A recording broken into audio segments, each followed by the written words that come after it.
behind the scenes of Freak Show. Which, by the way, Freak Show will be streaming on Trapdoor Escape Stream. So if you're not in the area, get that membership. Free trial still running. You get a 1-month free trial when you sign up, and then it's $11.99 monthly. But Trapdoor Escape Stream will be offering the Greatest Freak Show as a 2-hour streaming experience. It starts, I believe, mid-August on streaming. Wanted to do a few live shows, in-person shows before we started streaming that. So, oddly enough, on screen right now is kind of your first look at some still images from the Greatest Freak Show.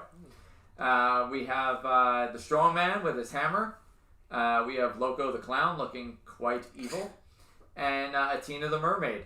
One of the things actually in this image of Loco, I had commented when you posted this photo initially, is that she totally looks like she could be on set of the Joaquin Phoenix Joker movie.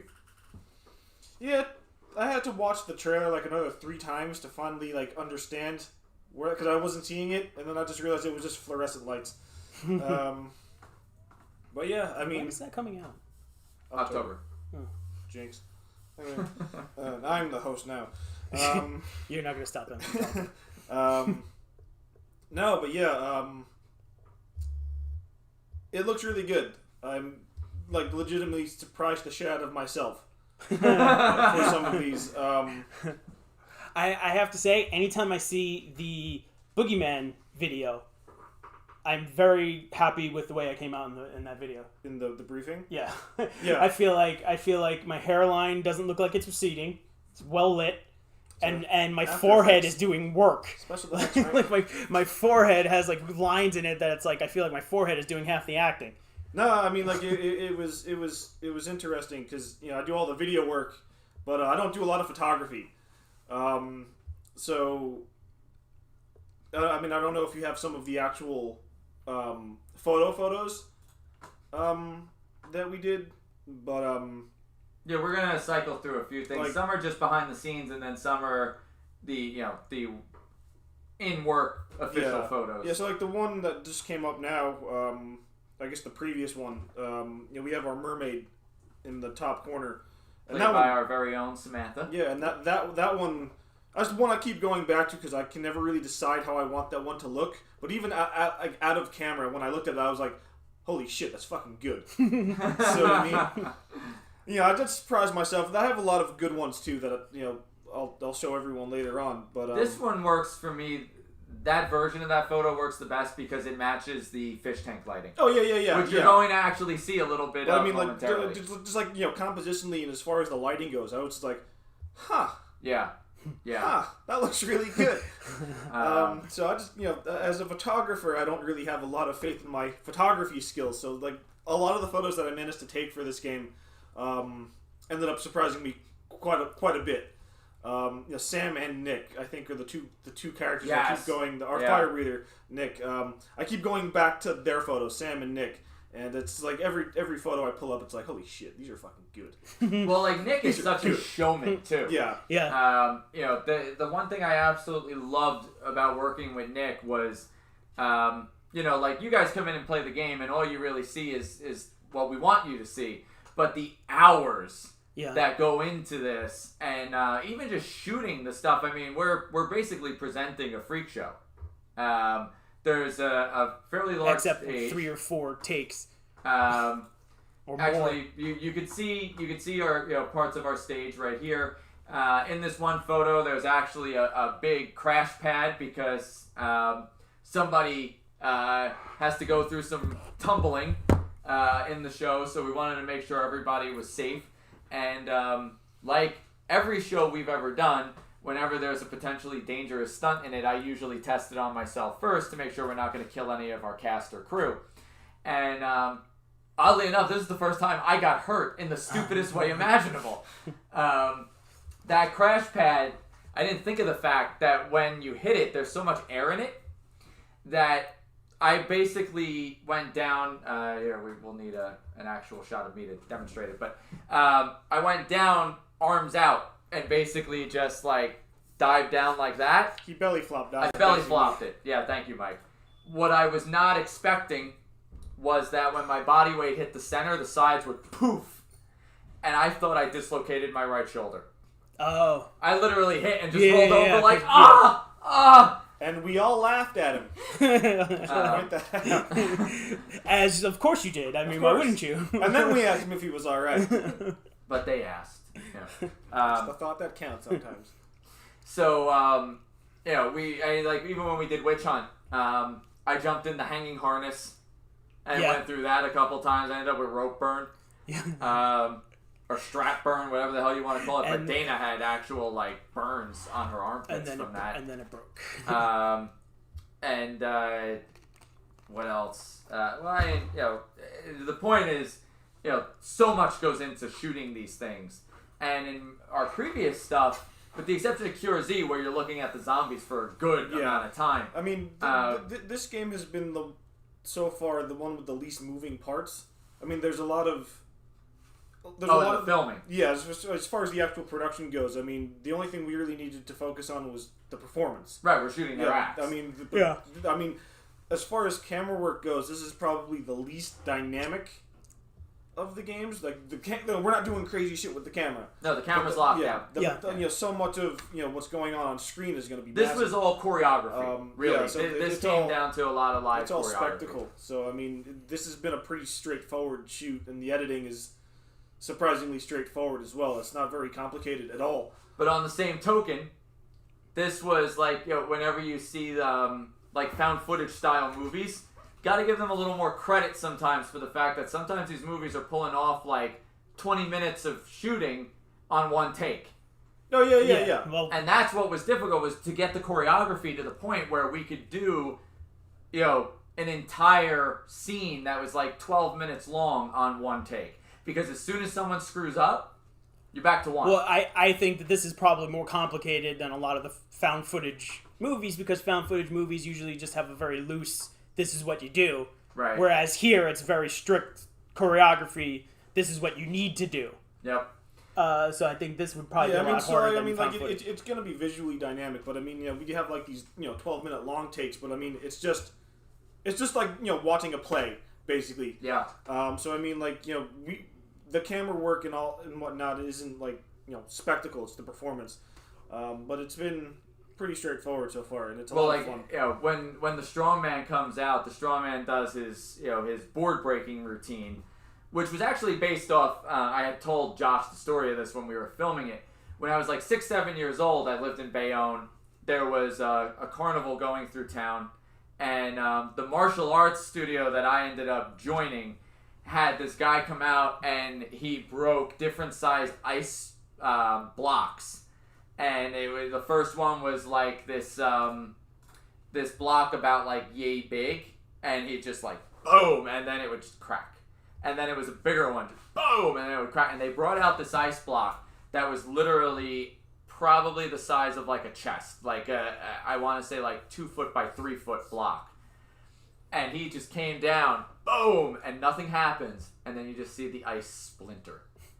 And it broke. I always loved the laser reaction shit like that. And from that moment on, you want to be I joined that martial weekend. arts showman. Yep, I joined that weekend. And 13 years of that just so I could learn how he did that. Yeah. And I'll never forget, we had done this one seminar with breaking wood. And, they'd bring out the block, go through the block, 2 blocks, go, this is really where the strongman routine came from, but inspired by the ice. But they brought out 5 blocks, and one girl in the class comes up. She had broken 4 previous. She goes in for the group of 5, comes down, boom, blood. She actually severed the wood, when it started to break, severed one of the veins. Ooh. And she was rushed to the emergency room. Yeah, she basically Well, we thought Josh hurt himself too, because in the take that we actually end up using, when he smashes the first board of wood, yeah, he's he oh, hits it, and he goes ah, and we're like, oh shit, is he alive? Oh no! Took a shard to his ankle or something. But it was just showmanship, though. Just showmanship. Yeah. All right. Yeah, and, but that was one block of wood, not the 3, not the 5. It was the first one. That was one of those instances, though, of we had one take. Yeah. If it didn't work, we were boned. we were boned. Yeah. So yeah, I mean, the challenge for all of our videos has always kind of been these, doing long takes because we can't break the immersion of it, of the video being what it has to be. So like the witch hunt video is through a window, so we can't cut to close-ups. We can't really cut out of it. Yeah. So I mean, it has to play out as life would normally play out, as if you were there. So if somebody screws up, you have to start at the beginning again, and then you have to keep going and going until you can work out that one kink. We did it. I mean, day one was like literally 15 hours. I think I had like a 17-hour day door to door. And all we ate was bagels. Yeah, all I had was bagels. And then day two was like 10 hours. I mean, day two was smooth. It was a much simpler day. Yeah. But yeah, just everybody that was on set for that was a great experience. The camaraderie with everybody was it was phenomenal. very fun. So on screen right now we've got our very own Josh as the sword swallower. Josh does stunt work and stuff to that effect. He's also an indie pro wrestler, aspiring to make it big time. And what a showman! Josh was awesome. No, he was fantastic. And then Nick, who's legit fire breather. He's my favorite. Yeah, Nick is amazing. There's a moment that Nick does a hair flip, and yes, you're looking at a bald man on screen. That is like so in the moment gold. His improv skills were incredible. I think that's really what sells his performance. So I have a couple of great photos of Nick, some that I'm still working on. I have one really great one of Josh, our sword swallower, that I like quite a bit. Well, let's talk about here's that great one of Nick. Which one is it? Yeah. Oh man, it's worse now. But yeah, obviously we couldn't have Nick fire spit indoors. I mean, the stage that you're looking at on the left side of the screen there is pretty much the size of the stage, and all of that is all flame retardant fabrics and stuff like that. But it's still like a 8-foot by 6-foot stage. Yeah. So we couldn't have him actually do it. So when we having said that, he does do firework on stage. He does. Don't think we're jipping you on the fire. There is fire. He doesn't spit 7-foot flames left and right. He can do that outdoors. But we didn't. Having him actually fire spit proved to be too much of a complication. It would be a big production in and of itself to make that happen. We didn't necessarily think of the fact that we would have had to have been behind like heat. It would have been like another full day of like actual production. Yeah. Just to and we would have had to have been in a glass pane box. We would have had to like figure out how to build the set to match the lighting and all of that stuff outside, which is just it's just too elaborate. But in the photo that you see of him actually fire spitting, I had enough foresight to put a light source above Nick, so he was always top lit. So this is all a bit more photoshopped, but you just down the exposure, bump the highlights, and then just start playing with color correction. I found this cool flame on Google and just did it out. But I'm definitely not spoiling the particular scene, but there's a spot in the experience there where Mike lit him so that it totally looks like the fire is backlighting him. And it's really beautiful. His is some of my favorite stuff, and that photo is just one of my favorite pieces of work that I've done. But yeah. So talk about anatomy of a scene. Athena the mermaid in her fish tank. Oh yeah. This is also one of those like really rewarding things. I think I had commented to you like when we were filming it, like this entire game could suck. But the fact that we were able to pull this... It doesn't. It doesn't this suck. Moment, it doesn't. But on the off chance that it does suck, I'm still very proud of this particular piece of footage. Yeah. Like, I wanted to get a little bit more... I wanted to save some time on the back end of production. I think Anthony had originally wanted to do a bit of green screen work, and I just wanted to do something a little bit more old school cinema magic. So what we did, basically, I don't know if you have a behind-the-scenes shot of this one or not. I do not. But what we did here was we had Sam in her mermaid outfit. We laid her down on a mat, and we went to Petco, and we bought like 4 or 5 bags of fish tank rocks, and we sprinkled that on the mat. We ended up borrowing like this marble rock bowl from a shop across the street. We ordered a fish tank backdrop that's like a 7-foot by 5-foot backdrop, which is why it has all the folds in it. We wanted like this very artificial looking backdrop. But basically, from there, we rigged like a 3-foot by 2-foot tray of water with a plexiglass bottom, filled that with water, rigged that above Sam. We shined a light through the water. We put a fan above the water as well to make the ripple effects. I lit the scene with 2 Quasar RGB LED tubes to get that kind of that bluish like blacklight colored look that you'd find in a fish tank. And then we put the camera in front of a smaller fish tank, like a 12-foot fish tank, and we pump bubbles through it.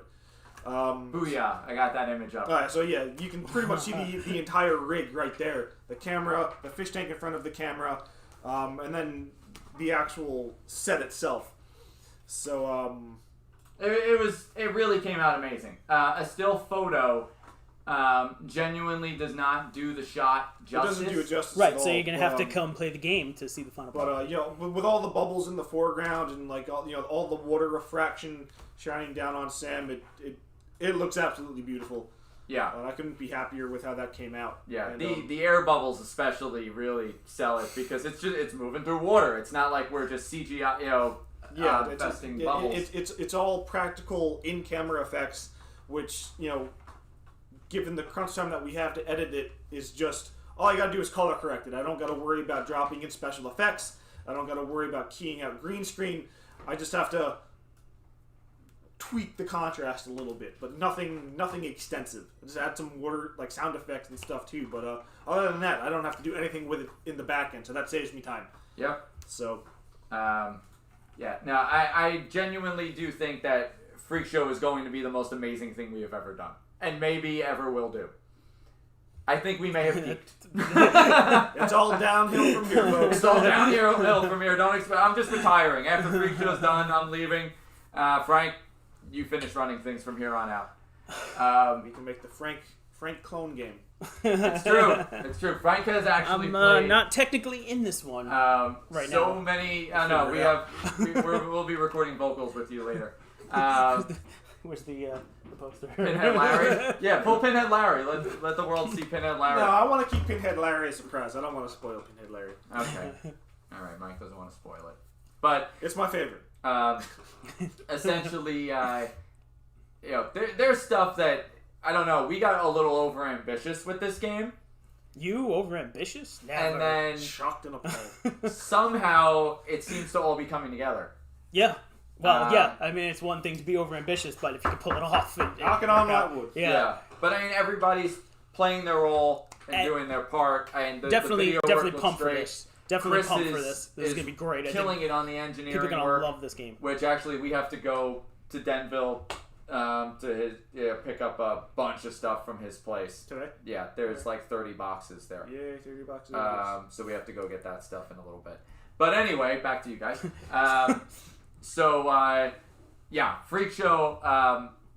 I think it's going to be a massive game changer because even though we don't have a live, cast in the room with you, it's much going to feel both like they are show and escape room. Yep. So. Yeah, I'm very proud of the work that we've been doing. Like genuinely, like the video work looks great. It's probably the best looking stuff that we've shot in a while. Yeah. I mean, I love some of the Boogeyman stuff too. Like the briefing video for Boogeyman is, I love that one. I love Jack's dad. Jack's dad came out really good too. Yeah. The fact that when the favorite thing that I've done in Boogeyman, there's a I'm sure you could find photos online of it, but there's a room you go into, and there's a TV screen recessed into a door frame, and like a 62 or 65 inch screen or whatever, vertical, and it's paused basically on a closed door of like a still shot, and when you walk in and step in the right area, the door opens, and Jack's abusive dad is waiting in the door frame and like reams you out for not cleaning up your room and stuff, whatever. He gave a hell of a performance. Yeah, and the actor totally was terrific. He just went for it. Yeah. Unfortunately, I'm having a lapse. I fucking can't remember his name. I asked him, like, what do you want to do? You want to crank it to 11 first or work your way up? And he's like, just fucking do it. And like 11 it is. He went to 12. And it worked. But I mean, the briefing video for Boogeyman, between Frank and then the kid getting ripped in the closet, between the whole like I think it's like a 7-minute video, or we chopped it from 7 minutes. But I mean, it's just like 7 minutes of so much information being given to you from different facets. So we have Frank, we have nanny cam footage of one of the kids getting kidnapped by the boogeyman. We have interviews with the kids' parents, which is very emotional. Then we have Frank, with the urgency of having to save the kids. That whole thing is my favorite. The opening is like The Conjuring meets Paranormal Activity meets Ghostbusters, all wrapped into one ball. There's just so Which many, is what Boogeyman really is. There's so many different levels of things to watch in that particular video. I positively love when the kid gets sucked in, though, and that's my favorite. You'll get people that are in the waiting, watching the video in the room, and they'll be, oh! Yeah, it gets a big reaction too. That's one of my favorite things that I've done. But yeah, this definitely, I think, set a new bar, though. This is the first thing we've ever done that looks beautiful. Yeah. Like everything we've done so far is either like a serial killer or the boogeyman or a supernatural presence or a zombie apocalypse. Even F5, it's basically a field that's at least had a tornado through once. Yeah. Witch Hunt is like intentionally old, dirty, 1600s, gritty. This is the first game we've ever made where it's like the fabric work is just beautiful and like the it's been beautiful colors and environment. It's a very vibrant, colorful game. So you better like it. Rafi, agree. The kid flying through the door was the perfect tone setter. Yeah. Thank you, Rafi. Appreciate it. Little trade secret was the game didn't open with that. That was something I think I shot like 2 weeks after we opened. Yeah, we were too crunched for time. We intended, but we never got to actually shoot it in time for the opening. And then we had to reshoot the opening to include all the things that we had added into the opening. Yeah. With your elaborate videos, do your players watch them, or do they let them play in the background and start immediately searching the room instead? Corporate groups start immediately searching the room. It definitely depends on the type of person.